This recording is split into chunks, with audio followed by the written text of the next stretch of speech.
welcome back to all of you. So you can see we have been joined by a number of guests. These are, and we're going to go around and do introductions. So in fact, maybe we should start that right now. And I know that some of you probably are offline, but if there is a chance that you can be online and show your face for introductions so that we all can see each other, understanding that people have bandwidth challenges and it's not always so easy, but I think for introductions, that would be particularly great if that's possible. So I'm just going to call on people as you all appear on my screen. Well, maybe I will start with the NRCS folks. And I think that we're not doing extended introductions. These are really introduce yourself, the work, what county or land trust you're with, what your role is, and we're obviously all Pennsylvania based. So I think that's it. So pretty short introductions, not getting into details because we can talk about that later. So let me start with NRCS, and Scott, why don't you kick us off? Okay, thanks, Chris, and good afternoon, everyone. My name is Scott Heckman. I'm the Assistant State Conservationist for Programs with NRCS, the Natural Resources Conservation Service here in the State Office of Harrisburg. Great. How about Dan? Good afternoon, everyone. Dan Ludwig, State Resource Conservationist with NRCS in Pennsylvania. Right. I'm sorry, everybody had already seen you today, so we should all remember you. Just Hathaway. in case they forgot. Right. Hathaway. Hi, I'm Hathaway Jones. I'm the Easement Program Manager for NRCS in Pennsylvania, and I'm also in the state office. Good afternoon. Excellent. I think that's it on the NRCS front, right, Scott? Okay. So let's do state. Carl. Good afternoon. I'm Carl Brown. I'm the Executive Secretary for Pennsylvania State Conservation Commission. We work closely with our 66 county conservation districts across Pennsylvania. Great. And Doug. Good afternoon, everyone. Doug Wolfgang, the Director of the Bureau of Farmland Preservation for the Pennsylvania Department of Agriculture. We partner with 58 counties across Pennsylvania to purchase the development rights of working farms. The process starts at the county level, and ultimately easement recommendations go before a state board. And so it's a partnership with county governments and also with some nonprofit organizations as well. Great. Andrea. Hi, everyone. I'm Andrea Reiner. I'm with the Bureau of Farmland Preservation with the Pennsylvania Department of Agriculture. Terrific. I think that's state agencies. So let's go to Lisa. Blazier. Hi, everyone. Lisa Blazier. I'm the coordinator for the Pennsylvania Soil Health Coalition, and I work for Stroud Water Research Center. Great. Okay, I think those are the guests for today, and let's introduce all of us those who are participants in this training. Marissa, how about we start with you? Hi, I'm Marissa. I am the Ag Technician Conservation Specialist for Indiana County. Ryan. My name is Ryan Shaw. I'm with Northampton County Farmland Preservation as the Resource Specialist, and I'm also an NRCS affiliate. Great. Sarah? Hi, I'm Sarah Kitt with the Land Conservancy of Adams County. Terrific. Diana? Hi, I'm Diana Griffith. I'm the Ag Land Preservation Coordinator in Center County. I'm here with Allie. I'll let her introduce herself. Hi, everyone. My name is Allison Alsh, and I'm the Chesapeake Bay Technician for the Center County Conservation District. Great. Terrific. Noelle. Hi, I'm Noelle Fortna. I'm with the Lancaster County Ag Preserve Board. June.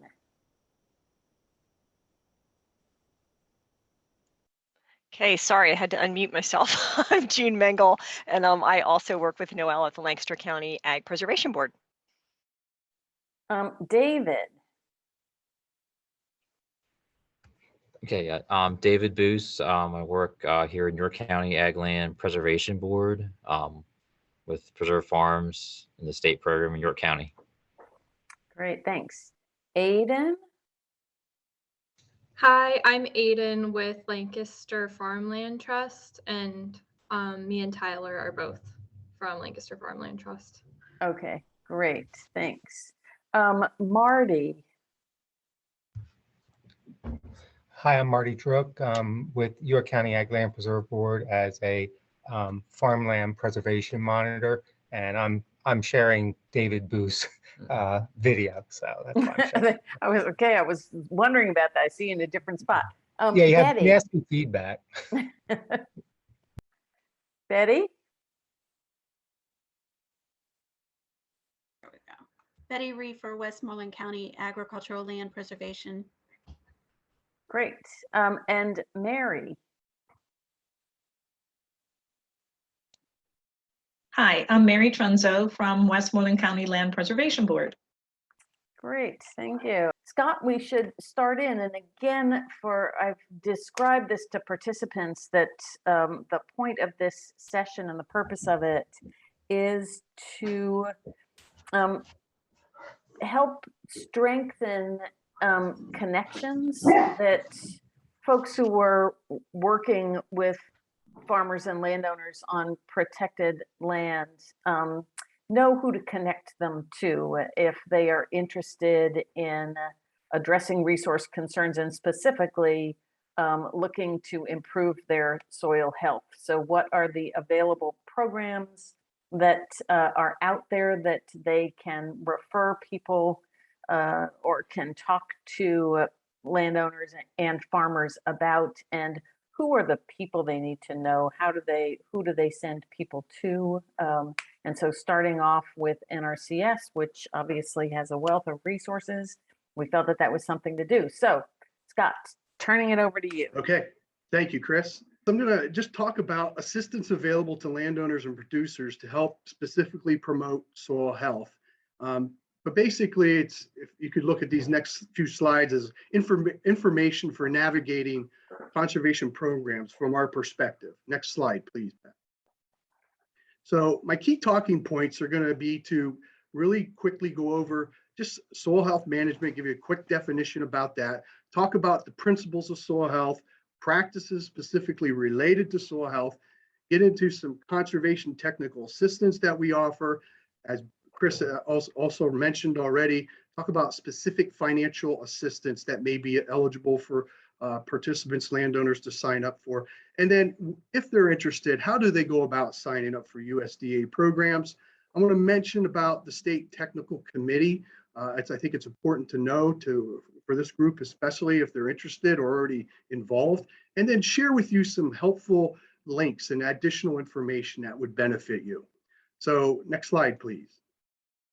So first and most importantly, I not only try to promote this, but live and breathe it on my own, on my personal farm, but managing for soil health is one of the easiest and most effective ways for farmers to increase crop productivity and profitability while improving the environment. Next slide. There are 5 principles to improve soil health. So if you could think about it, if you're looking at a soil profile, the first one would be increased plant diversity. Second would be to the right, upper right corner, armor that soil. Keep some residue or some type of armor on that soil at all times. Third would be minimize the disturbance. No-till is the great choice, minimum till. Fourth item would be, principle would be continuous living root in that soil surface throughout the year, not just during the growing season. And that can be done. And fifth, if it's possible, to integrate livestock and manure into someone's cropland or crop production, pasture, etc. Next slide. These are the list of typical soil health practices that we have been implementing or offering to landowners and farmers over the years. You look at these and crop rotation, conservation cover, no-till, cover crops, they're the key. They're what really helps generate this soil health benefit and does improve those, is involved with those 5 principles that I shared just a little bit ago. Next slide. So our bread and butter, or where farmers need to start first, is what we refer to as conservation technical assistance. So this is where we provide owners, farmers, forested landowners, with knowledge and the knowledge to conserve and maintain and restore natural resources on their lands. And not just for now, but for the future. I think it's very important that they realize that. NRCS offers this assistance. It's no cost to the producer. Your taxpayer dollars pay for that. And our goal is to give customers personalized advice and information based on the latest science and research to help them make good, informed decisions. So what we would do is we'd meet with the producer, the farmer, and we would start our 9-step planning process, if the producer so chooses, to develop a conservation plan. So that would be the start of what we would want to do, is work with these landowners, these farmers, producers, to develop a conservation plan. Next slide. So once we have that plan, we can then offer financial assistance through various programs, such as the Environmental Quality Incentive Program, Conservation Stewardship Program, or a new term in the last several years is the Regional Conservation Partnership Program, RCPP. These are 3 of the main programs that we work closely with, deal with, to help assist landowners and farmers with promoting and improving soil health on their farms. So if you have a conservation plan, that's great. Then we would look at that plan and use these tools, these financial tools, to then help implement those conservation practices I already mentioned and listed already. Next slide, please. So how to sign up for USDA programs. We first encourage any and all that are interested to establish farm and producer records with the Farm Service Agency. If a farmer is interested in just conservation technical assistance, they can walk through the doors, but we would definitely direct them to the Farm Service Agency. It's our sister agency, typically in the same office as we are located, and have them provide them with information, eligible information about eligibility, conservation compliance, adjusted gross income. And if they're interested in a program, they can submit a conservation program application to the local field office. That's the local NRCS office. Just about every office in the state does have a local office in the county. However, some are not in that same county. They're co-located in a different county or adjacent county. Next slide, please. The application is very straightforward. It's a 4-page document that it's general information, maybe 7 or 8 questions that the applicant would fill out. This would be that application they would fill out, again, if they're interested in financial programs, EQIP, CSP, RCPP. They would fill this out, submit it to that local field office, and then this time of year is a good time because we're looking at those applications for fiscal year 22 or calendar year 22, which 2022 is just around the corner for us. Next slide, please. Also want to introduce to everybody, if you're not familiar with this committee, it's called the State Technical Committee, all right? The purpose and structure of this committee is to provide advice for technical considerations, technical guidelines necessary to implement conservation programs of USDA regulations. It is chaired by our state conservationist, that's Denise Coleman. And this committee also provides recommendations on a number of issues within a variety of conservation programs. Although the committee has no implementation or enforcement authority, USDA gives strong consideration to these committee's recommendations. So I just wanted to share with you some dates. We have one coming up October 21st of this year yet for the remainder of this year, and then put them on your schedule if you're interested for calendar year 2022. Next slide, please. And this is just some helpful additional links and information I wanted to share with everybody, where to go to direct a farmer or yourself to learn more about NRCS programs, soil health specific information, how to go about finding where your office is exactly at in the state or country for that matter, if you're interested. and just some information about the State Technical Committee, a good link that you could go directly from there. So Beth, I believe that's all I had. I do had, next slide was questions, but I will turn it over to Hathaway Jones. She's our management analyst with easement programs here in our state office as well. Hathaway. Thanks, Scott, and that was a great presentation. And I'm sure Scott really covered the basics of how to sign up for programs and some of our best conservation soil improvement programs that we have at NRCS. So that was a good introduction. And I just wanted to make a brief introduction to the wetland easement program that we have. I know you all are familiar with agricultural land easements and probably also familiar with our NRCS Ag Land Easement Program. But we also have a wetlands program that targets marginal agricultural soils on private land. And so when you're speaking with landowners and you see acreage that may not quite fit into your ag preservation program because it's not doesn't qualify for the class of soils or the category of prime or statewide or unique soils that you may be looking for as the best cropland soils to preserve under ag preservation, you might want to think about our wetland reserve easement program, which can take hydric soils that are in production and take them out of production, and we actually build a wetland and wetland habitat around that. And it's a great program for wildlife, and a lot of our landowners are interested in wildlife. A lot of our WRE, our wetland easement holders, are interested in wildlife, and once the projects are installed on the land, they're really great. You can really see almost right away the benefit to wildlife and wildlife habitat. So I just wanted to put a plug in for our wetland program, and it's a great program. And maybe if you're thinking about building corridors of land, if you have an ag parcel that just doesn't rank high enough, maybe because of the soils for your other ag preservation programs, you might want to think about the wetland reserve program, because it can take some of those marginal hydric soils and get them into an easement and then start to build those corridors between ag preservation, wetland preservation, and create some wetland wildlife habitat buffers. So that's all I had to say about that. And Scott gave a great explanation of how landowners can apply for the programs.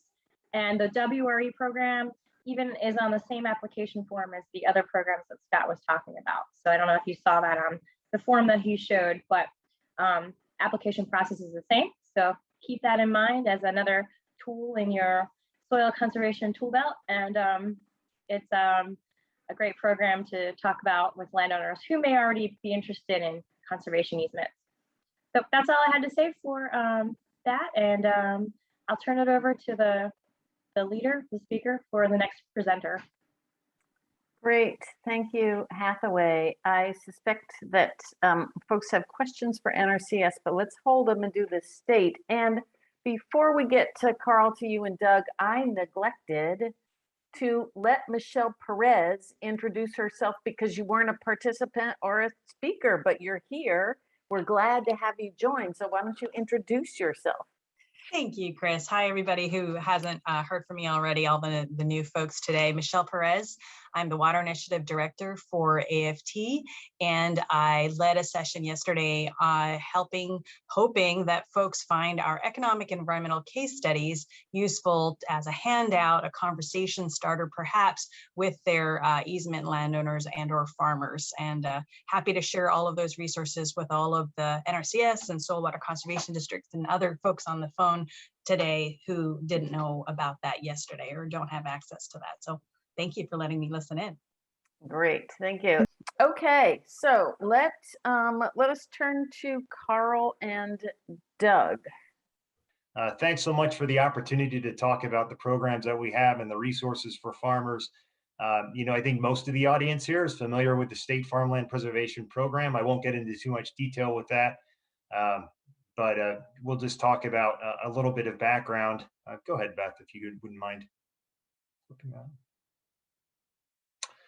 So yeah, the state program recently reached a milestone of 600,000 acres preserved last month. And that's approaching nearly 6,000 farms. We anticipate reaching that milestone at the end of the year. So very large land base that every acre of which, the point to make, is should be subject to a conservation plan. That's been a requirement of our program since its inception back in 1989. So we're talking about a lot of farms that had the potential to work towards soil health and to improve climate, have opportunities for climate mitigation, also for soil and water conservation and soil health. So those 58 participating counties that we have, roughly half of them are housed in county conservation districts. And of those 6,000 farms, they're required to be inspected biennially. So that means every 2 years or every year, there are boots on the ground on 3,000 of those farms. So again, an opportunity to talk about the benefits of soil health and the resources and opportunities that we have and that other agencies have. But in total, it's been a $1.7 billion investment. And as I note there, we have conservation plans that are required on all farms. And I think that may be unique to Pennsylvania's program. I'm not sure, some of the other states don't necessarily require that, but I think that's something we can be very proud of with our state program. And of course, many of the practices that we're talking about with soil health are part of an approved conservation plan that Carl and the districts have been working so hard with, for generations. So USDA, NRCS, we talked a little bit with Scott and with Hathaway about what opportunities they have there, but specifically through the state program, State Farmland Preservation Program, we've partnered with NRCS. I think we're up to 14 or 15 cooperative agreements or program agreements through ASEP right now.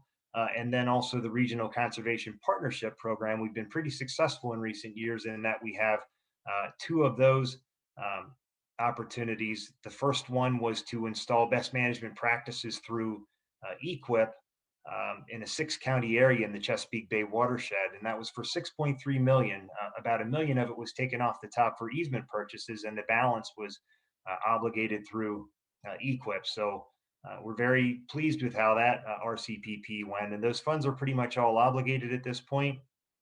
But we're also working now on a new RCPP, which is mostly for easement purchases in the Kittatinny Ridge watershed, or Kittatinny Ridge region, and the Chesapeake Bay watershed overlay. So there may be opportunities there as well to not only fund easement purchases, but to assist with best management practices, which certainly fall over into soil health. And then this fall, we're actually considering a new RCPP application that would target farms on the county backlog lists with a high degree of climate smart practices that would help with the climate change goals. And so that too would overlap with soil health, but we'll stay tuned on that. We're looking to possibly submit a statewide proposal whenever the new round of RCPP opens up. And then I just have there 2 other Bureau programs that we administer. The Ag Security Area is a prerequisite to apply to the state program. There are other benefits in terms of eminent domain, protections against eminent domain, and also protections against nuisance ordinances and lawsuits for enrollees. And that's administered at the local level with 1,000 townships now across the state that have ASAs. And then Clean and Green, that's a preferential assessment program for reduction of property taxes for farmers and property owners who agree to keep their property in farmland, forest land, or open space. No requirement specifically there for a conservation plan, but there may be opportunities there in the future as well as we go forward. So go ahead, Beth.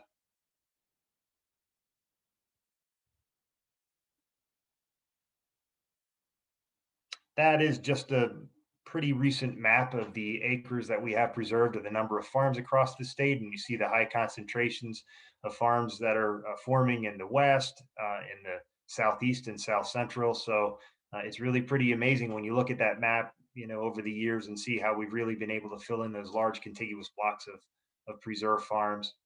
And then one final slide, Beth. This is actually a map that we have of prime farmland soils in Pennsylvania. So essentially class 1 and 2 soils. And you can really see how widespread it is. So definitely it's a valuable resource worth protecting. And I appreciate the leadership that AFT is taking on soil health, because that is definitely in the best interest of our state farmland preservation program and just of production agriculture in general. So thank you very much, and I'm glad to take questions then, but I'm going to turn it over to Carl next. Thanks, Doug. Appreciate that. Beth, if you advance that for me. We're the State Conservation Commission in Pennsylvania. We're an interdepartmental commission with Pennsylvania Department of Ag and DEP. We have concurrent authorities in both Ag and DEP, so we work closely with both agencies, and the chairmanship of our commission rotates every year between the two secretaries. As I said earlier, we work closely with our 66 county conservation districts, and so a lot of the programs that we work through districts or in cooperation with districts. Just three that I want to touch base on today. First is the Resource Enhancement and Tax Credit Program. I hope you didn't realize that I stuttered on that title there, but that should be REAP. That's a $13 million program that we have each year.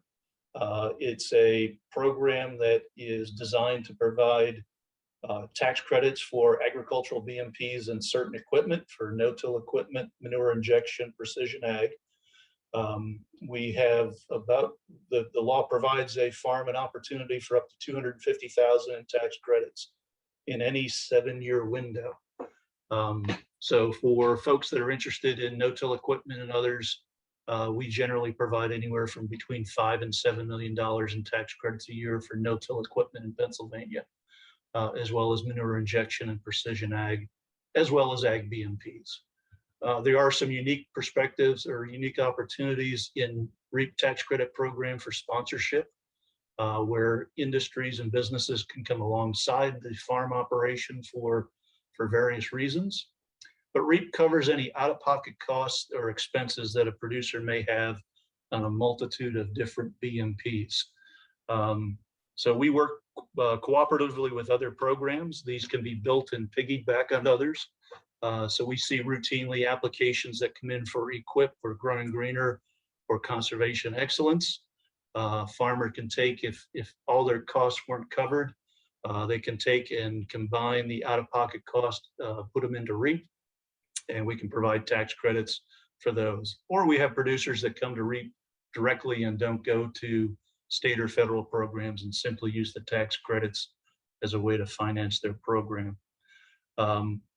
Program has 3 different classifications of BMPs that we can reimburse at. We have a 50% class, which is a wide variety of BMPs. Anything that you see that Scott put on the screen earlier as far as the NRCS practices are generally eligible under REAP, as well as no-till and the other equipments. So our 50% category, we simply took the NRCS field guide and all the practices listed, and anything that had a relationship to nutrient reductions and nutrient and groundwater protection, we made them eligible. So REAP has a very wide base of practices that can be funded under the program. We then have opportunities at 75% for any type of nutrient management, conservation, ag E&S plans for animal concentration areas and related practices, for riparian forest buffers, for livestock exclusions with 50-foot buffers. We can provide a 75% tax credit for those BMPs. And we also recently got a 90% category a couple of years ago, where in a TMDL watershed, we can provide a 90% tax credit for any out-of-pocket expenses, whether it's a riparian forest buffer or livestock exclusion, stream crossings, cover crops, or soil health BMPs, and anything else designated by the commission as eligible. So we're excited. Soil health BMPs are relatively new to the REAP program. The first BMP that we have approved specifically under that category is soil health testing. So if you're looking at soil tests that are related to the Cornell test or other eligible tests, we can pick up 90% of your costs on that. So REAP has a 15-year rollover for participants. They can take those credits, they can hold them for up to 15 years, or they could sell them anytime after the first year. So a great program, complements a lot of other programs that are out there and equipped in other programs. And Jill Semke is our staff person that does a great job in administering that. If you'd advance that slide for me. The other one I wanted to mention, two other ones were Conservation Excellence.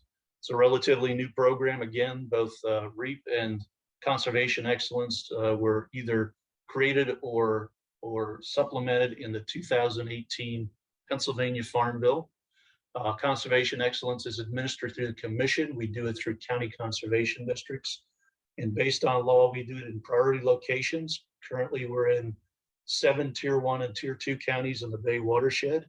And we have the ability to reach out to all counties, but right now we're limited by the amount of funding that we have available. The first 3 years, we've been able to put about $10 million into those 7 counties, Lancaster, York, Cumberland, Franklin, Bedford Center, and most recently Lebanon. And again, it's based on priority practices. So we have priority locations, priority practices. You can see them listed there, things like livestock exclusion, buffers, stream crossings, off-stream watering, stream bank restoration, barn lots, or barnyards and feedlots, manure storage, plans, cover crops, and other BMPs designated by the commission. The other thing that we look at in addition to priority locations and practices is the status of technical assistance when the districts review and approve the applications, as well as an applicant's willingness to accept a reasonable mix of grants, tax credits, and potentially low interest loans. One of the things we've tried to build into CEG is quick turnaround time. Districts are required to act on an application at least quarterly, and we encourage them to act on a monthly basis on applications received, so that a producer gets a pretty quick decision on whether they're eligible for CEG or not. So CEG is new. It's in those 7 counties. Districts are excited about having that opportunity. And again, we have in 3 years about $10 million in total in those 7 counties with CEG. Last program I want to mention is potentially a kickoff this fall for our AgriLink low interest loan program. It's a program that we did about 10 years ago through the commission. We did about $5 million in loans. It allows us to work with any eligible applicant. There's a $250,000 cap per applicant.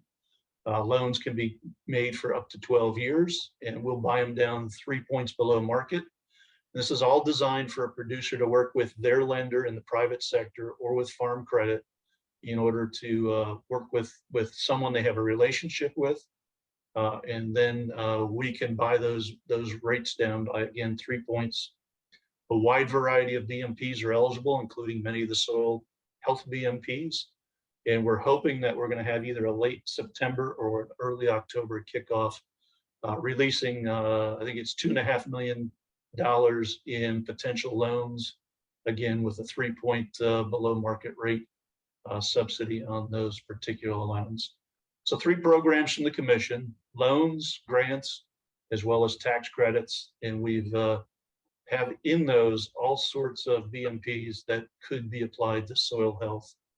Every one of them covers things like cover crops and other key soil health BMPs. So with that, I think I'll turn it over to whoever the next speaker is. Great, thanks so much, both Doug and Carl. That's a wealth of support that the state is providing, which is great to see. I think let's hold questions and let Lisa, you introduce a little bit about the Soil Health Coalition and the Stroud Center, if you would. Yeah, I'd be happy to. Thanks, Chris. So we've heard about some real key programs here in Pennsylvania that have really allowed Pennsylvania to become one of the national leaders with our total percentage of ag lands that are under no-till management and cover crops, right? So those are 2 key founding principles in terms of a soil health management system. So we've got a long track record here in Pennsylvania and some really knowledgeable folks and organizations in the state that for many, many years have been promoting soil health practices, and it's enabled Pennsylvania, like I said, to be one of those national leaders with what we've been able to accomplish. So recognizing that we've got this great track record in Pennsylvania with various organizations, educating, researching, implementing soil health practices. Last year in 2020, there was a statewide effort to form a coalition to bring all of these key member organizations to the table and allow us to better share what different programs we've got going on, collaborate on future projects, work together to see where some educational needs are, some implementation needs, and then also to pursue some funding. So right now, the Pennsylvania Soil Health Coalition is comprised of 16 member organizations. We've developed a website, which is called pasoilhealth.org. And it's really designed to be that one-stop shop and a good starting point for soil health resources in Pennsylvania. So right on the homepage, there's a button that you can click for technical assistance, and it brings you down to the bottom of that homepage to a drop-down menu of various topics, cover crops, for example, no-till, organic production, vegetable production. But there's this drop-down menu for technical assistance, and you select a category, and then it'll pop up the logos of the organizations within the coalition that would be available for technical assistance. So we've got a very good members page right now that also has direct links to each of those organizations' web pages. So, you know, we heard from NRCS programs and Department of Ag and State Conservation Commission. Under those member tabs, there'll be direct links, and a lot of those organizations also have very specific contact information, a person and a phone number for you to directly reach out to those organizations. The other thing that we've built out on the coalition page is a resource tab. So I highly encourage you folks to check that out and encourage the growers that you're working with that resource tab is available. There's a whole slug of Pennsylvania farmer testimonials that different organizations have put together as to why soil health is important to them and what they're gaining from it and the benefits that they're seeing on their land by implementing those soil health practices. There are links to YouTube videos, other video productions, both state and at the national level. There are assessment resources through NRCS, but also some other nearby state resource for assessing soil health. And I can go on, but please just check out the resource page for the Soil Health Coalition, and we continue to build that out as new resources are developed. So Stroud Water Research Center, I'm employed by Stroud Water Research Center down in Chester County in Southeast Pennsylvania. And it may seem a little bit of an odd fit as to why, you know, we've been around for 50 years and primarily we're a water-based research, freshwater research organization. And, you know, it seems a little bit of an odd fit as to why maybe Stroud is part of this soil health conversation, right? But we recognize that if we want healthy streams, and we know what it takes to have healthy streams in Pennsylvania, and what that takes is good watershed management and good land management draining into those stream systems to be able to support those macroinvertebrates and those fish communities and that good water quality. So it's a very natural fit for Stroud. We have a watershed restoration group, which I'm part of. And it's a very natural fit then to broaden beyond the stream corridor that Stroud has historically been involved with and really start working with agricultural landowners. A big part of our drainages and watersheds in Pennsylvania streams are agricultural lands, you know, so we've got a big effort to educate farmers to be able to provide that technical assistance, financial assistance through some grants that we have. But it's a holistic approach to healthy stream systems and meeting those water quality goals that a lot of our organizations have.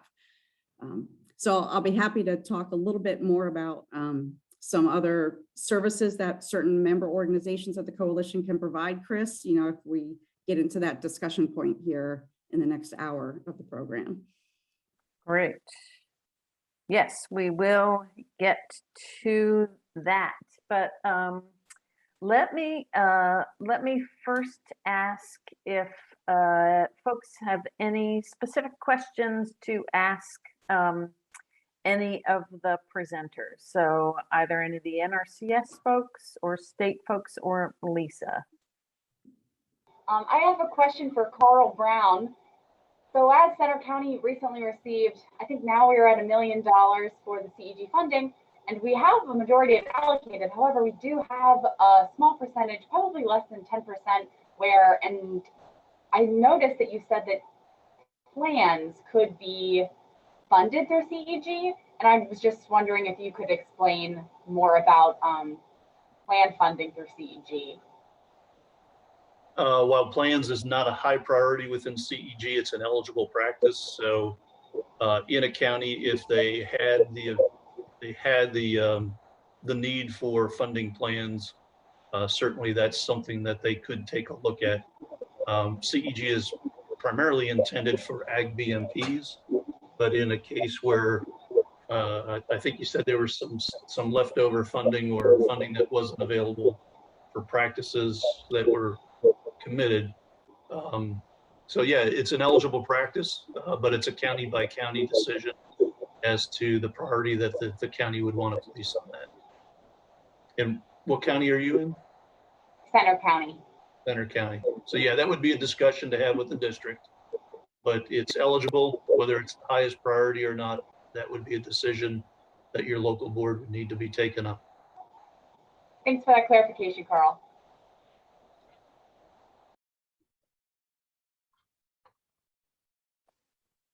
Other specific questions?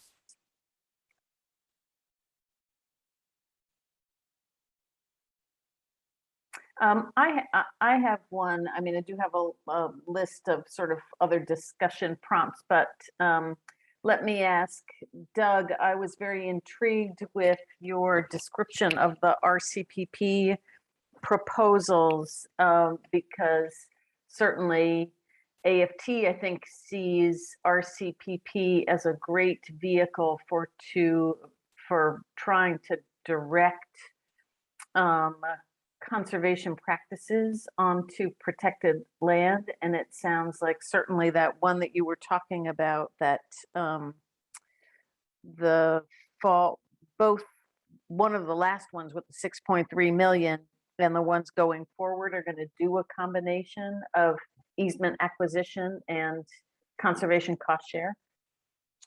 Yeah, so just backing up to the first one that we successfully did, that was for the Chesapeake Bay watershed, and it was 6.3 million, $1 million of which was spent through ASEP on easement purchases, and the balance of 5.3 million minus, I guess, some funding that was taken off the top for NRCS was actually obligated through the EQIP program for BMPs on farms, preserve farms, or applicants to the program in a 6-county area in the Chesapeake Bay watershed. So we've been very pleased with how that went. You know, our partnership with NRCS, with Hathaway and Denise, and administering that. And so, you know, we then went to another RCPP a year or two later, and were awarded 10 million for the Kittatinny Ridge area. That's primarily for easement purchases. But now looking ahead to fall, you know, with all of the opportunities with climate change and looking at possibly targeting some of the 1,400 farms on the county backlog list for preservation that contribute a lot toward capturing carbon based on those practices that are on the ground, and potentially allowing counties to go out of ranking order if number one, the landowner would be agreeable to accepting the federal deed terms, but number two, if their farm also has a high degree of carbon capturing potential or ability based on probably the COMET tool, which gives the amount of greenhouse gases that are captured from each practice, and then running the conservation plan, through a formula to determine, and those thresholds are yet to be determined, but we're working on at least a concept of that. But I haven't really had the chance to run it past Denise Coleman and Hathaway much to talk about that specifically, but hopefully that's what we'll be doing this fall, to use our easement purchase funds to help leverage additional funds, and then also provide technical resources would be part of that RCPP proposal for the farms we've already protected, the 6,000 farms that maybe are in need of additional practices, whether it be cover crops, no-till, buffers, agroforestry, other practices that may potentially help with the carbon issue. Great. So that I love the sound of that and the idea of using Comet now that some of us know more about Comet Planner and Comet Farm today than we did yesterday. I'm curious, is that something in terms of that project, is that something that everybody on this call would be aware of or know how to tap into, or will you be in touch with folks? Yeah, I mean, definitely our biggest group would be the 58 counties that partner with us. Right. And this is all preliminary, we haven't submitted a proposal. It hasn't even been opened up yet, but that's the idea we're tossing around anyway. And, we would definitely partner with our 58 county boards because all of the easement recommendations go through the county boards and then ultimately to the state board. But it would be to leverage funds for the county programs that partner with us. So absolutely, we would be working with counties on that, and Carl and his staff potentially, and some other groups as well. Great. David, you have a question. Yeah, I'm David Booth, York County Ag Land Preserve Board. I'll throw this question to Lisa actually, but anybody can really comment on it. Just one thing in Pennsylvania and other states, but like our county, we've increased quite a bit ownership of preserve farms by plain sect producers. And I think we're probably up to maybe 8% now of York County preserve farms are owned by plain sect. And I was talking to a lady down in Maryland this morning on this thing, and she talked about the difficulty they've had with plain sect doing stream buffers and those type of practices. But they've had success with them if they can get some kind of financial value out of them, like doing high bush blueberries, raspberries, different ways that they can get something out of that buffer and still sell something, because they really, are focused on using all parts of the land. And so, Lisa, how have you addressed some of these, I guess, preferences of the plain sect, and how have you had success with them? Yeah, David, that's a great question. I think you're referring to those multifunctional buffers, right? And that example you gave with the blueberries, elderberries, but the ability to incorporate maybe some non-traditional kind of species into those riparian buffer corridors to have that value added benefit as well. So that's something that a lot of organizations are promoting. Stroud for sure, but DCNR has a dedicated program for multifunction buffers, Chesapeake Bay Foundation. And I think anytime that we could get that little hook, to pull in a landowner and maybe just push them, if they're on the fence, really wavering as to whether they're going to give up that ground close to those stream corridors. This is a great program that gives folks another option. It doesn't feel like it's a complete set aside acreage for a traditional species planting. But yeah, any tool like that we have to have that conversation with landowners and give them what they feel is an added benefit out of that conservation practice certainly pushes some folks to be willing to make the commitment. Yep.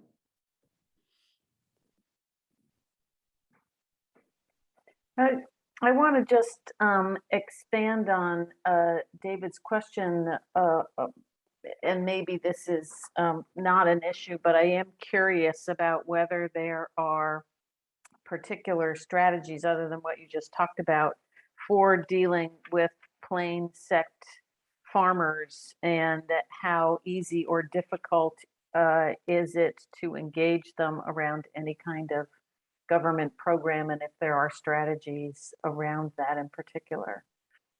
Any thoughts on that front? Would you like me to Sure. chime in on that first, Chris? Sure. Yeah, so prior to my working for Stroudwater Research Center, I worked for the Clinton County Conservation District for about 12 years almost as their ag technician. And I think an experience that I had working with primarily the Amish community that we have in our area is you're going to get that big variation, not only within a county, but also statewide, depending on the church leadership of those particular bishop districts within the county. So you'll find as you're working with folks within your county, certain church districts are going to be a little bit more progressive and open to participating in some government funded programs and working with conservation professionals in those agencies. And then you're going to have some that still are kind of hands-off, very independent. They're willing to have that conversation with you, willing for you to be out on the farm and maybe give them some technical assistance, but they are looking for some private financing to do it on their own. You know, and that's where then the conversation could shift to the REAP program, right? Because if they don't want to participate, say, in a USDA program, and they are going to have these out-of-pocket expenses for conservation practices, then there's that opportunity to at least inform them that they have the option for the REAP program, because that's a tax credit-based program, as Carl described. And sometimes that opens the door as well to be able to help them with some of that financial out-of-pocket costs. So my experience working with plain sect communities, there's not one size fits all kind of answer or approach. It's really going to depend on kind of the church philosophy of that particular church district. And it just takes time to kind of get to know the different philosophies of those different church groups within the county or the state. Lisa, if I could just follow up, we do have Amish that use REAP.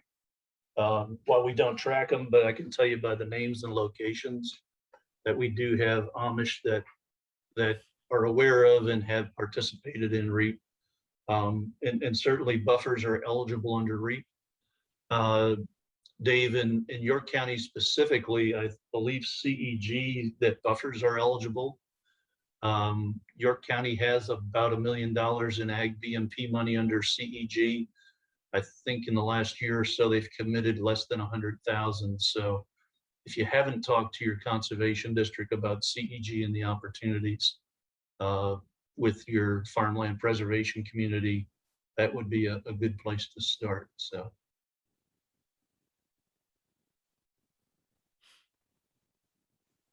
Great, thank you, Carl.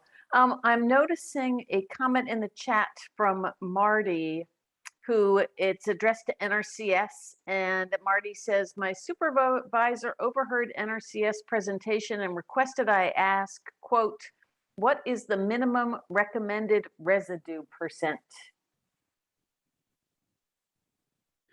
Hi, Chris. Yes. So the recommended residue amount for, say, no tilling or minimum till, let's just say 30% after planting. So if someone is no tilling their fields in the spring, to truly call it no till, we would want to see at least 30% residue cover. And then in the fall, you know, we would like to see a good significant stand, 4 or 5 inches of growth by a certain time. However, we understand that harvesting is very touchy throughout the Pennsylvania area, wherever you are in the state. So the important part is to get that cover crop on, and it will come on, it will be established, but real quick numbers there. That's what I would offer. Great. Marty, I hope that answered your question. Feel free to pipe up or ask a follow-up if you've got other ones. So let's talk about other service providers. And Lisa, you mentioned that there were several members of the coalition, and I'm curious if you could talk a little bit about what are some of the services that are provided, and whether, and if you can talk a little bit, and not necessarily just you, then I would invite anybody to offer up information on whether there are farmer to farmer groups, whether there's networks of soil health, what AFT likes to call soil health successful farmers, to use Michelle's phrase. I'm just sort of curious how participants here can tap into additional resources and know what else is out there, and how to tap the farmers they work with into networks. Yeah, so Chris, you read my mind as to where I wanted to go with that next part of my conversation. But one group that I definitely want to highlight as a great resource is the Pennsylvania No-Till Alliance. And that's exactly what Chris just mentioned. It's a farmer to farmer knowledge sharing, mentorship, assistance kind of program. So that group has been around since 2005. Their initial mission was to help farmers that are transitioning to no-till practices. But they have since evolved to being able to help and advise for cover crops, planting green, a whole suite of now soil health practices. So it's still the Pennsylvania No-Till Alliance, but they have really embraced the whole suite of practices. And it's a great resource to tap into. There's probably about 12 or 13 board of directors, and there is some grant financial assistance that's provided to those folks to cover their time to come out and do a farm visit. They're available for phone calls. They put on some great education events, summer field days, typically one in the eastern half of the state and one in the west, as well as winter meetings. And it's primarily farmers up there speaking, sharing their experience, sharing the knowledge that they've learned. And it's a really unique organization because it's exactly that farmer to farmer kind of network that you mentioned. And I will touch on another initiative that the Pennsylvania Soil Health Coalition is undertaking, and that's to mimic that farmer to farmer network at a smaller regional scale. And we're calling them right now regional soil health regional hubs. So we've identified about 7 areas in the state right now that we've got a key core group of kind of these more progressive early adopters for soil health practices.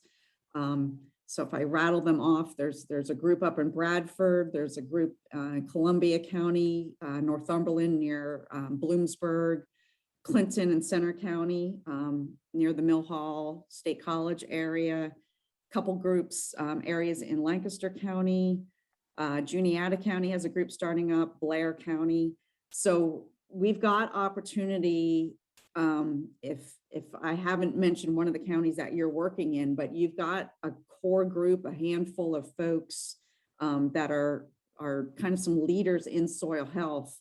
I think there's going to be future opportunities to form more of those smaller regional farmer to farmer network hubs that then would have the opportunity to tap into to get that local knowledge. And then just briefly, I'll mention too, if you're working with some organic producers or producers that are wanting to transition to organic, Rodale Institute is a coalition member. And there are links to their website and their resources. So there's great technical assistance, farmer to farmer sharing in the organic community. And then the PASA Sustainable Agriculture is also a coalition member.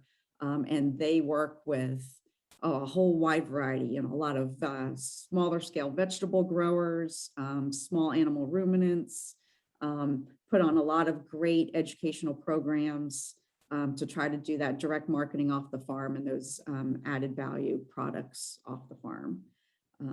So those are some kind of key organizations that you could definitely refer growers that you're working with to tap into some fellow farmers and be able to learn directly from local or even some statewide farmers that are implementing some of these practices. That sounds great. I wonder if anybody has questions on that for Lisa. The one that comes to mind for me is, and I can't remember who of this group had, I think, asked it even in the pre-training survey that we did, of interest in finding the sort of environmental and economic benefits analyses for soil health around orchards particularly, and nursery crops. And I'm wondering who in your network, is that something that PASA would have? Are there particular folks who would be the best to reach out to in terms of thinking about soil health from either the nursery or the orchard perspectives?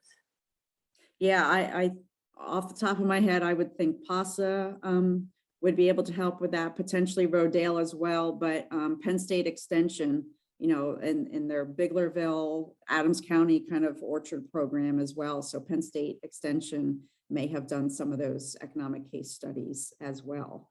And that could be a potential resource. Okay.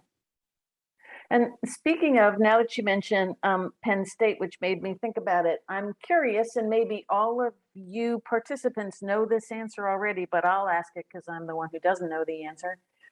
If someone had a farmer they work with who said, yeah, I'd like to do a soil health assessment, and that's not something that the land trust. I mean, obviously there's some where there are counties who are working with conservation districts, and there's the personnel right there who can do a soil health assessment. Where would you send somebody if you had a farmer who says, yeah, tell me how to do a soil health assessment? And directing that one to me, Chris? No, that's to anybody. That's to anybody. I'll let someone else chime in. But I'll add to it. Hi, Chris. The local NRCS field offices, for those staff that have been trained, could assist with that as well. That's part of one of our activities we need to do to train certified conservation planners, is to be able to do soil health assessments. So yours truly had to go through that, live and breathe it himself as well. But the local field office should be able to provide guidance or instruction, or maybe some technical assistance to that farmer down the road. Okay, and would that be free? And is that more or less, I understand that, and because we had a conversation last spring with several of you in the state office about the amount of training that is going on with NRCS personnel and conservation districts on soil health. Is that something where now there's a lot of people there's the capacity to show up and do that, and is it free to a farmer? To provide that technical assistance, that is free. If we have a large volume or large interest, there are hopes and potential that this will be offered in future programs through EQIP. There are technical planning tools that we'll be able to use and allow farmers to contract with them to help with this soil health assessment. So there's opportunities both to receive technical assistance, But if the farmer would like, if we don't have that opportunity, we have a backlog or a large list, which I'm not hearing of any, but if there would be, a landowner farmer could request sign up for this future opportunity to be offered in a program, like we do for forest management plans or comprehensive nutrient management plan. Something else a landowner could sign up for at a local NRCS office. So can I ask a follow-up on that? Because I'm not as familiar in Pennsylvania as in other places. If a landowner is coming in, and this may be less true in Pennsylvania because you already have so many conservation plan requirements, but if you're coming in and you're only looking for a conservation plan, or you want a soil health management plan, do you have to be coming in and saying, I want to use it because then I'm going to sign up for EQIP or I'm going to sign up for CSP? Like, does that put you more at the front of the line for getting TA if you say, I want to do this because I'm looking to enroll in CSP or EQIP? Yeah, Chris, I would start with anybody that's interested in programs or financial assistance, that they at least have some type of plan developed, some type of conservation plan that sets the groundwork or the path as to what their goals and objectives are, what they would like to accomplish. That could be a process that we're involved with. An applicant comes in the door, maybe they don't have an updated conservation plan, or they need a more detailed conservation plan, comprehensive nutrient management plan, all these different opportunities for developing a plan. That's where I would say they start, and then they progress or move on to EQIP or CSP, which would be a step up from EQIP, where they're interested in implementing enhancements or enhancing what they already installed through EQIP or their conservation plan. So yes, I hope I tried to answer that correctly, but I would say everyone should start with developing a conservation plan. And then it could get very detailed. It could be very specific, like you said, soil health, maybe integrated pest management, grazing management plan. There's all different opportunities for a landowner farmer to receive assistance for developing a plan or a detailed plan for their farm. Great. That is helpful. So I don't want to take up all the time here. I am interested from for all of you participants here in hearing from you, and especially since we have a wealth of knowledge in this virtual room, of what kinds of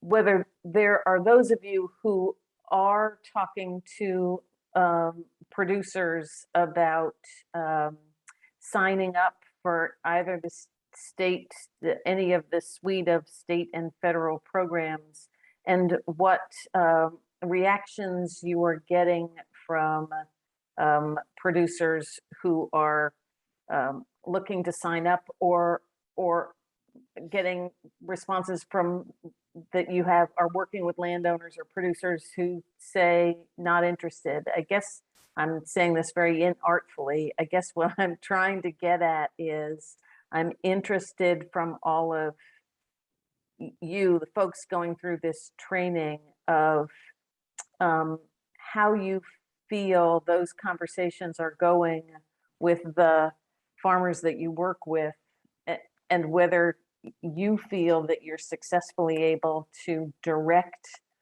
folks to the right both technical and financial resources. So I throw that out there. I would love to get feedback from all of you on that.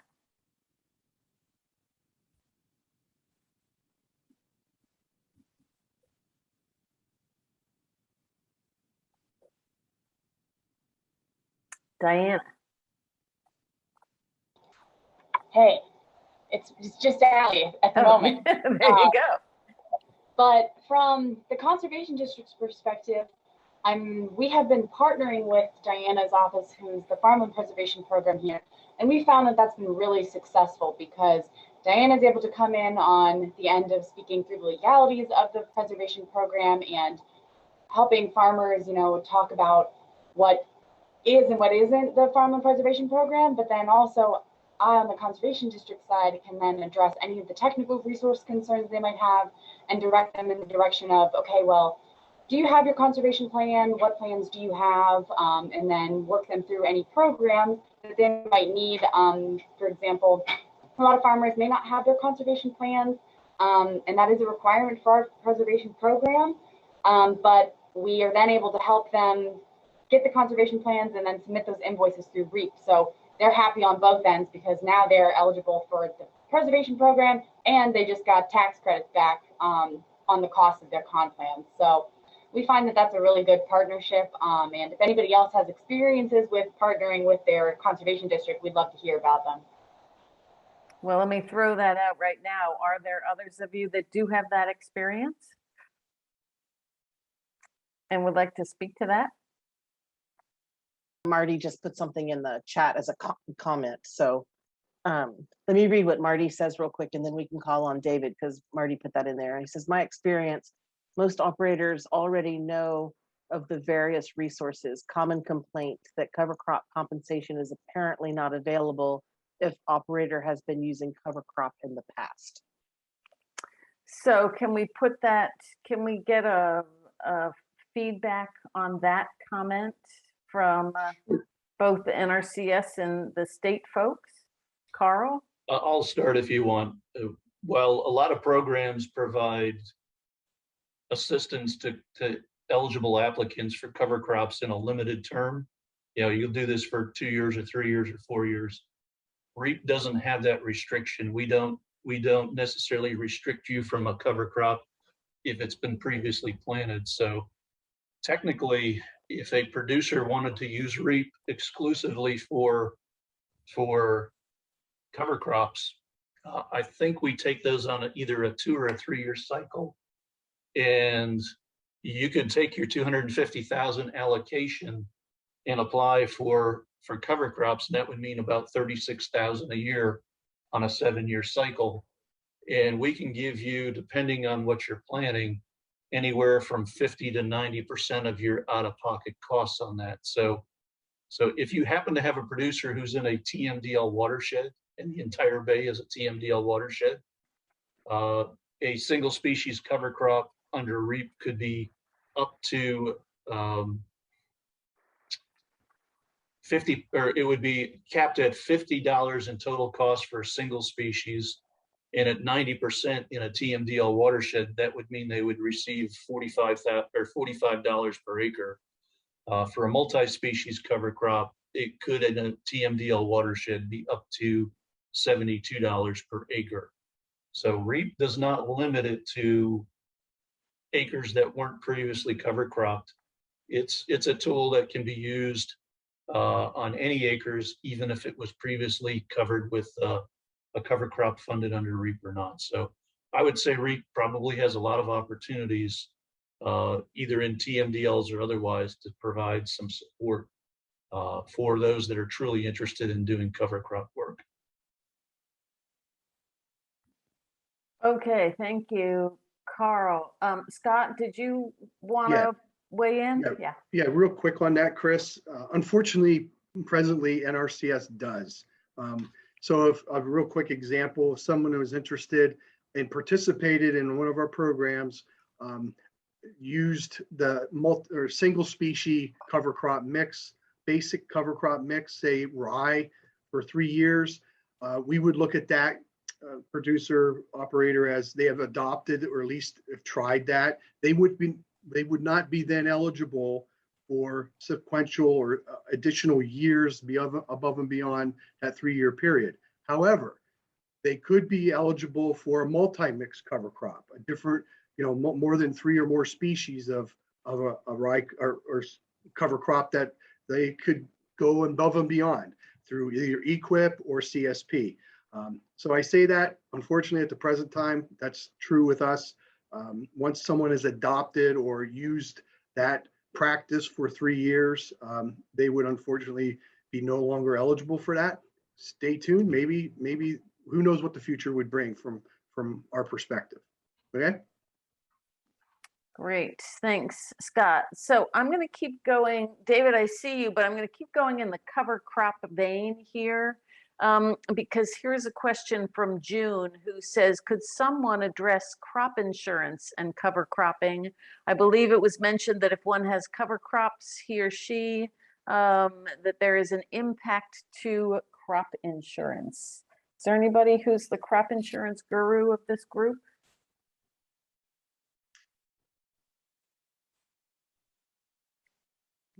Scott, do you want to take a stab at that one? That's risk management, different Right. agency. Thanks, Lisa. No, there is a concern, and I'll just speak from what I hear and understand from NRCS perspective, in that one needs to, if a producer is involved with cover crops, to be eligible for their crop insurance, they need to terminate their cover crops by a certain period of time. There may be some very beneficial opportunities for that cover crop to remain active or growing and not be terminated by those dates. But those dates are set not by us, but by the risk management agency that the producer would need to adhere to. Scott, is my memory serving correctly, though, that has been updated within the last year or two, Yeah. right? So Yes. if this is a conversation that you've had with a producer from several years ago, I think that termination date was a little bit more of a hindrance with Right. some more kind of common cover crop management, but that was updated in the last year or two to have some more flexibility with those termination Correct. dates. So let me ask then, here's a follow-up question from Diana, or in that same vein. She asked, potential decreased yields from no-till and impacts on crop insurance. Does FSA have policy protecting yield averages if that happens to farmers who convert tillage methods? Chris, I would refer that, I would not want to speak on the behalf of FSA, the Farm Service Agency. I would, ask, was it Diane to follow up with the local FSA office there in Mill Hall. I could look into it as well and try to get back to her on this as well. Okay, that'd be great. I'm looking at Diane. I see you back there. So thumbs up on that. I think good. Okay. David, you've been patient. So, okay. I guess two things that talking about producers being interested in the programs and knowing about the programs, and something probably Doug and Carl are familiar with.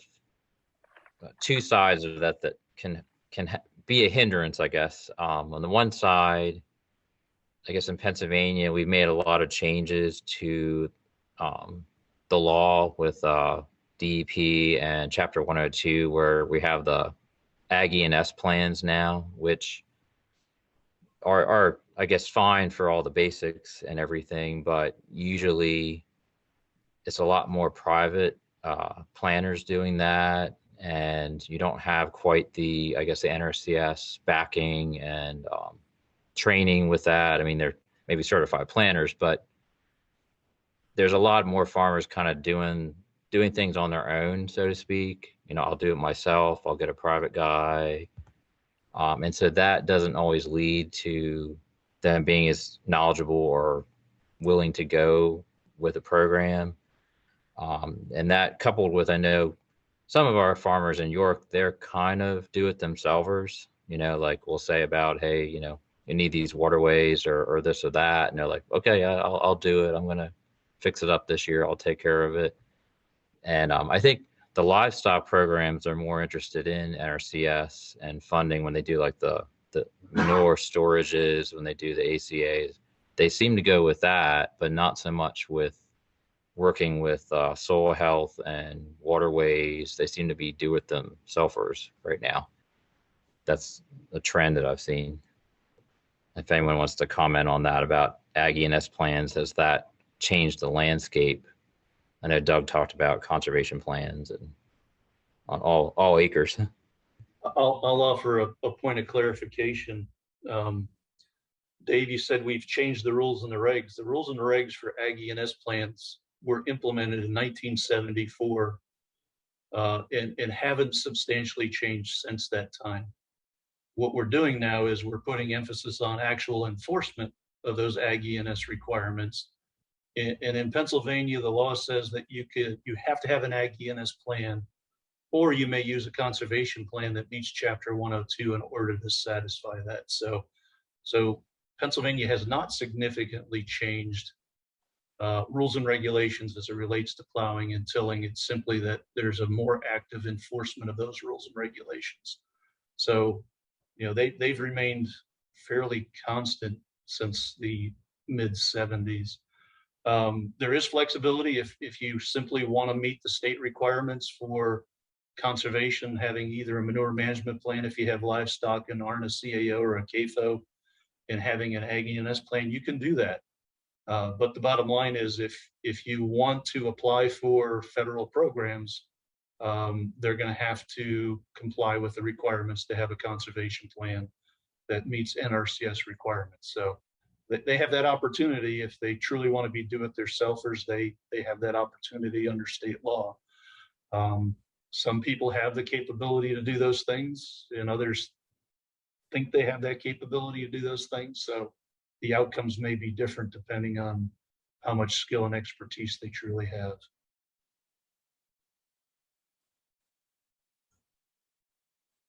Okay. Anybody else have thoughts, or David, any additional ones there? I didn't know if Doug wanted to comment on that at all from an ag preserve, that we do accept Ag E&S plans now, where in the past it was more conservation plans. Yeah, so we've gotten away from defining what type of plan we require through the state program. At one point, it used to be an RMS level plan, and then it changed to several comprehensive plan. So the names have changed over the years, but as long as that plan, whether it be an Ag E&S plan or another type of plan, covers all of the resource concerns on the farm, we would be satisfied in terms of the state program with that plan. I know in some cases an Ag E&S plan will cover that and accomplish that. And then I guess it's my understanding in some cases an Ag E&S plan would not cover all of those resource concerns. So it depends on the farm and the situations and the resource concerns on that farm. But I do, David and the county board, the counties who are represented on this call, they work very hard to enforce the terms of the deed of easement and to work with the property owners when these issues arise to get practices put on the land. And it's really been a really good effort on your part.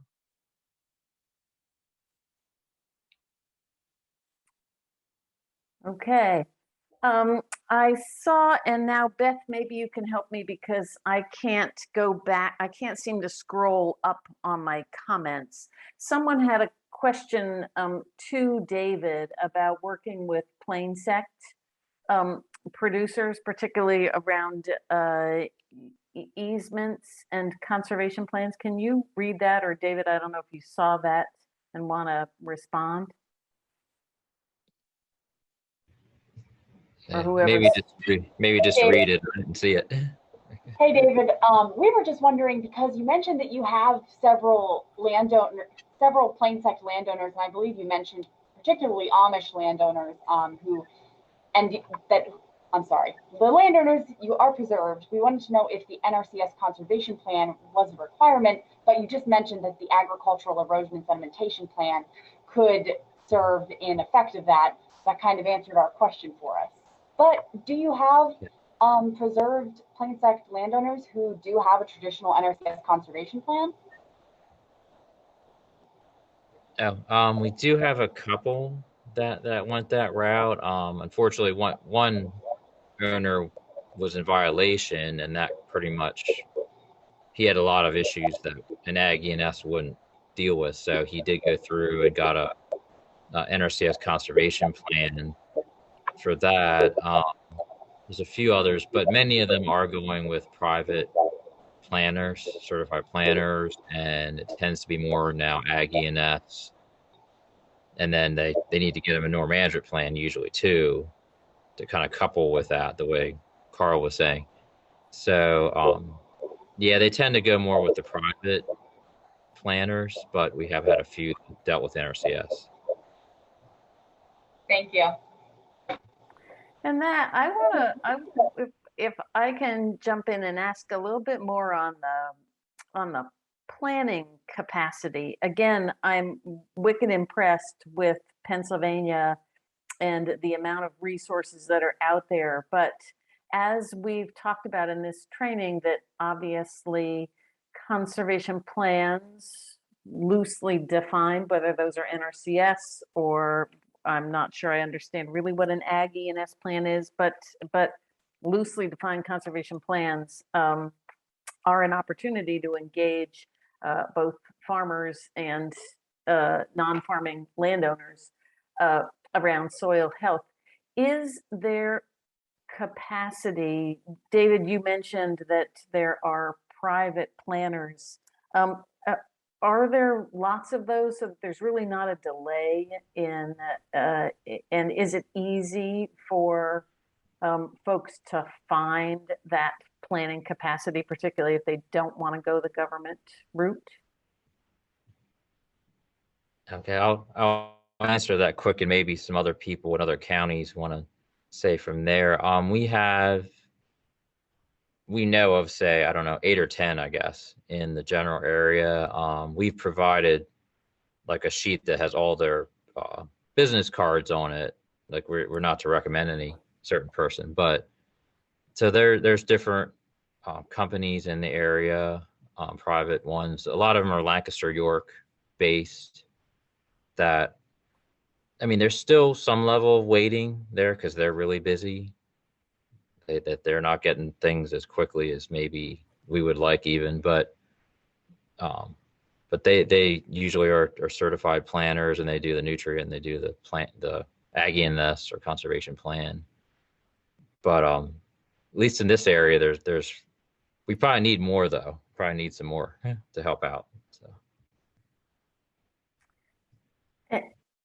And I'm curious on that because I know at one point, like you folks from Lancaster Farmland Trust, I believe when I was talking to Jeff at one point, that you all had started down the route of having your own conservation planners. I'm just curious whether there are land trusts around the state who have gone that route to develop their own in-house expertise around conservation planning?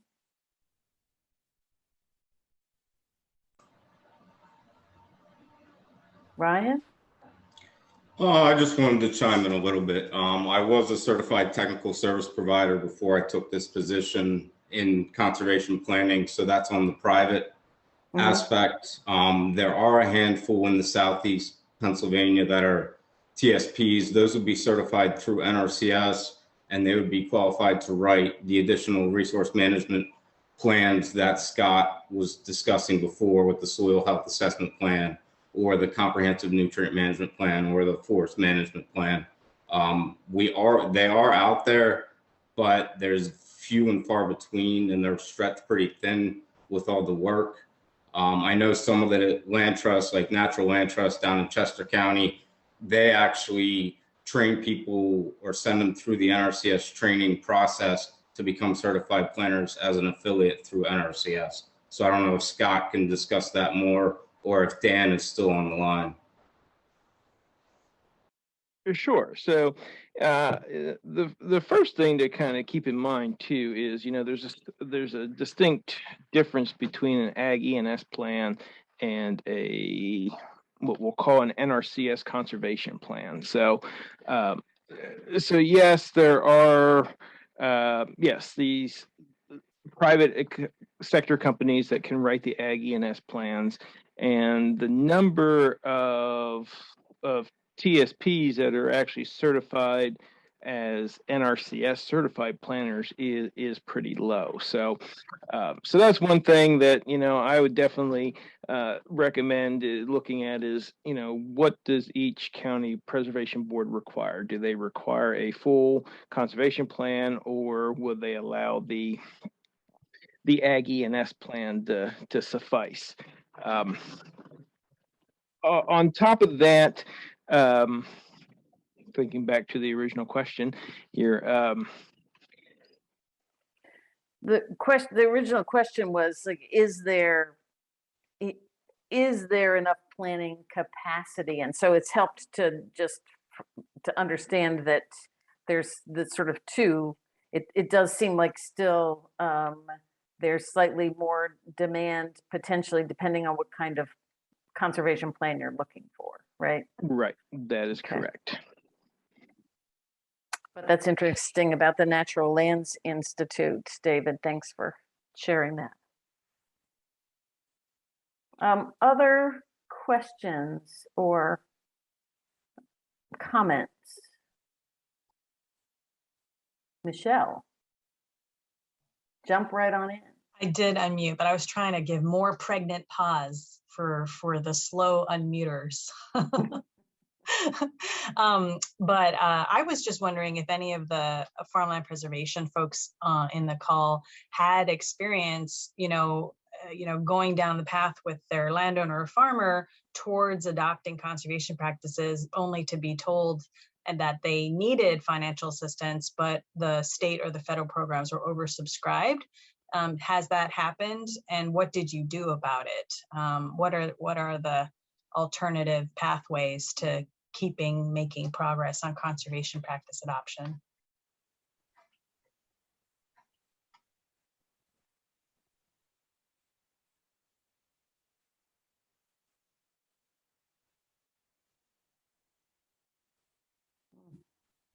All right. I guess the flip side of that is the state and federal conservation program representatives. Are you regularly oversubscribed? Is demand for your financial assistance programs regularly exceed supply in Pennsylvania? I'll speak on behalf of the commission's programs. Our REAP tax credit generally gets more applications in any given year than we have funds available for. One thing we do is if you apply in one year and you're eligible and we don't have enough, we'll put you at the front of the list for next year. So that's a first come, first serve. So if you're interested in REAP, it's fairly straightforward. CEG, we've only had that out for about 2.5 years now. So in some counties, they're getting close to being fully subscribed. In other counties, they still have considerable amount of funds. So if a producer goes and is looking at EQIP per se, and they don't meet the ranking criteria, there are other opportunities either through REAP and or CEG if you're in one of our 7 counties that you can kind of change gears if they need to move quickly, or they can always wait and try to compete for funding in a subsequent year. Yeah, I'll add to that, Carl. And from NRCS's perspective, Michelle, we do see a large turnout for EQIP and CSP. I'll just give you some real quick numbers. This year, in 2021, we received over 2,000 applications just for EQIP and over 460 for CSP. Unfortunately, real quick math, we can only obligate or approve about 1/4 to 30% of those applications. Wow. Wow. Right. I unmuted to say wow. Yeah. And I'll just throw in there too, it also depends on, the county within the state. So yeah, there are some counties that we are able to fund, and the other thing with NRCS programs too is we have several rounds of application periods. So, there are some counties where we are able to fund all of our first round applications and then start getting into the later rounds. And yes, there are other counties where the pool of first round applications are so high that we don't even make it through that first round of applications based on the allocations that are sent out. So, but yeah, so that kind of tweaks the number overall. But I just want to add in there that depending on the county, there may be the possibility that we're not oversubscribed, but in general we are. Mm-hmm. And you all might have said this already. I'm sorry if I didn't catch it, but does being an eased farm in Pennsylvania earn you points for either the federal or the state conservation program financial assistance programs? Can you move up a little bit? Are they higher priority given such demand? Yeah, I mean, certainly the applications that we present through our cooperative agreement to NRCS all have a conservation plan. And I believe, Hathaway, you might have to jump in here, but I believe that's scored by NRCS in your ranking, correct? Of those That's applications? correct. Yeah, we do have a ranking question asking if there's a conservation plan that addresses all aspects of the farm, and that is up to date as well. I was asking about being an eased farm. Does that earn higher ranking for conservation? For EQIP or right? Oh, I see. I'm sorry. Right. Yeah. For financial interpreting the inverse of assistance, that. right? Sorry about that. It has not at this point in time, but that's something possibly could be proposed during a state technical committee meeting or a local work group meeting. There's these local work groups throughout the state. Presently, that was a perfect setup because I was then going to ask, so how do you get on the state tech committee or get involved in a local work group to help set those priorities? Because I don't know if everybody knows that, but if they don't, I think it would be useful for people to know that. Yep. So Chris, if an organization is interested in joining this state technical committee, there are a list of those that are already on board.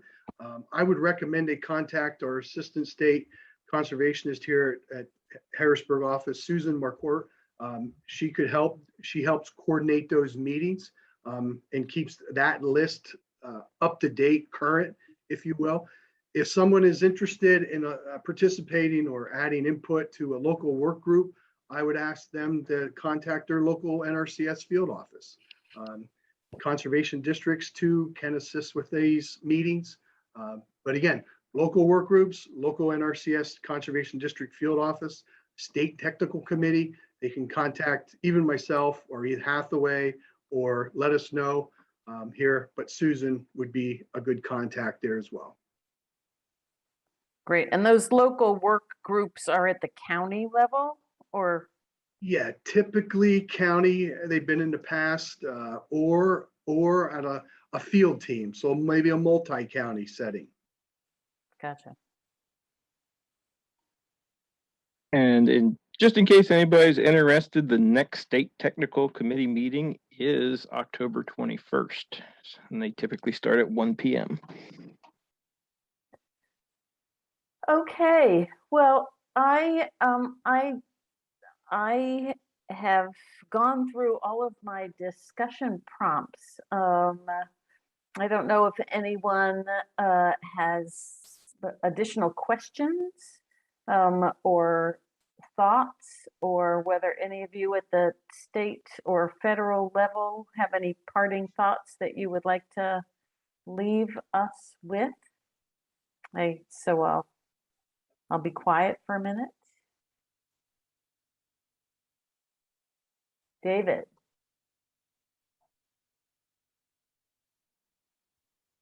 Okay, yeah, just a question I thought of earlier, and once again, I don't know if this might be a Lisa question, and one thing that we're looking at as part of the grant and doing the next year is looking at doing 2 field days to promote soil health, etc. And of course, we have the $10,000 grant. But I'm just curious. I mean, we really like to work with farmers that would speak at the field day. Is the best thing. But like someone like a Ray Archuleta, is that like to have him come? Are we talking about $500? Are we talking about what those bigger name speakers? What kind of money do they usually charge to come into a field day? Anybody know? Yeah, I think it's 4 digits, easily 4 digits. Like very middle, upper 4 digits. Okay. So it better be a pretty big field day. Yes. Yes. But David, I do want to throw out though, if you're looking for some Pennsylvania speakers